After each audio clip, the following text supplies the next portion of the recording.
ခလီဖြစ်ဆွစာချက်ဖို့ဥဝေဖို့စဉ်းစားနေတယ်ဆိုဘာတွေကိုသိတင်လဲ။စောင်းရန်ရှောင်းရန်တွေကဘာတွေလဲ။ဒီဗီဒီယိုမှာပြပြပေးသွားပါမယ်။သမီးလေးအတွက်ဖြစ်ဆွစာချက်တော့မယ်ဆိုအခြေခံလိုအပ်ချက်ဖြစ်တဲ့ချက်ပြုတ်ဥဝေဖို့စဉ်းစားရင်ပထမဆုံးစဉ်းစားမိတာကဝေဖို့ကိုလွယ်ရလားဆိုတာပါပဲ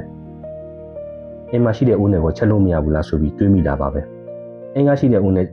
ချက်လို့မရဘူးလားဆိုတော့လေရပါတယ်။ဒါပေမဲ့အိုးဆိုင်တွေကကြီးတော့ကလေးအတွက်ချက်ရင်ဖက်ကုန်မှရဲ့သမီးလေးအတွက်အသုံးဆောင်ကိုတက်တက်ခွဲချင်တာကြောင့်သူ့အတွက်ကြောက်ချက်ဦးလေးပဲဝယ်ဖို့စိတ်ကူးလိုက်တယ်။ကလေးဖြစ်ဆွစာချက်ဖို့ဦးတွေလက်ရှာမှရွေးချယ်စရာတော်တော်များတယ်ဗျ။ကျွေပေါင်းဦးမကက်ဦးကြောက်ဦးပေါင်းစကားပါတာမပါတာအိုးဆိုင်တွေကလည်းမျိုးစုံပြီးတော့ရက်စင်မီနဲ့လားဒါမှမဟုတ်ရင်ရက်စင်မဟုတ်တာနဲ့လားပေါ့။ကျွန်တော်ကတော့ EVG ကိုယုံစားတယ်ဗျ။ရက်စင်နဲ့တုံးတဲ့ဦးလေးတို့ကိုဝယ်ခဲ့တယ်။မိမိအများစုချက်တဲ့ဂါဘာတစ်စိတ်ဒီဦးလေးကိုပဲဝယ်ခဲ့တယ်။သူကဈေးလေးလည်းမဆိုဘူး quality လည်းကောင်းတော့ပေးရတဲ့ဈေးနဲ့တန်တယ်လို့ထင်တယ်။သူကပေါင်းစကားလည်းပါတယ်ဆိုက်ရတော့18 cm ထင်တယ်။ကလေးတွေ့တော့တော်ပဲ။ကလေးကြည့်လာလို့မသုံးပြရင်လည်းခောက်ဆွဲပြုတ်စားရတာပေါ့ဗျာ။မမခောက်ဆွဲ3မိနစ်ပဲစောက်။မိလိုက်ရင်တော့ဂါဘာအိုးလေးနဲ့ပြုတ်ပြီးတော့စားရကြည့်သေးရဲ့။ဂါဘာအိုးလေးရဲ့အတွင်းဘက်ကတော့ nestic ပုတ်တီမကတ်အိုးလေးပဲဗျ။အခုလို nestic အိုးလေးမှာတတိဟာမှာက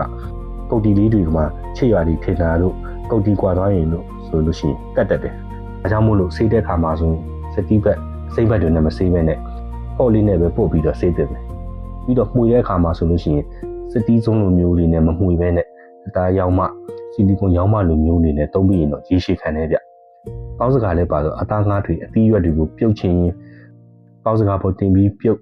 အောက်ကနေစံပဲစားတာတွေပြုတ်ပေါ့အဆင်ပြေပါတယ်ဗျ။အသားလေးတွေကိုခုနေ့ကဝယ်ထားတဲ့ဒီဖန်စာသိန်းခွက်လေးထဲမှာထည့်ပြီးပေါင်းစကားလေးထဲထည့်ပြီးပေါင်းလို့ရှိရင်လည်းရတယ်။ဒီဖုန်းလေးကိုဖွင့်ပြီးထည့်ပေါင်းရင်ကွက်တီပဲဗျ။ကဲရှုပ်ပါတယ်ဗျ။ဒီညပဲအိုးဖွင့်ပွဲစလိုက်ရအောင်။စံလေးနည်းနည်းထည့်ပြီးပြုတ်ကြည့်မယ်။ဒီအိုးလေးကိုရေးဆွေးပြီးရင်စံနည်းနည်းနဲ့ဟာမီးပြတ်သွားပြီ။မီးကြည့်တော့မီးကြည့်။အေးအဆွဲတယ်မှာ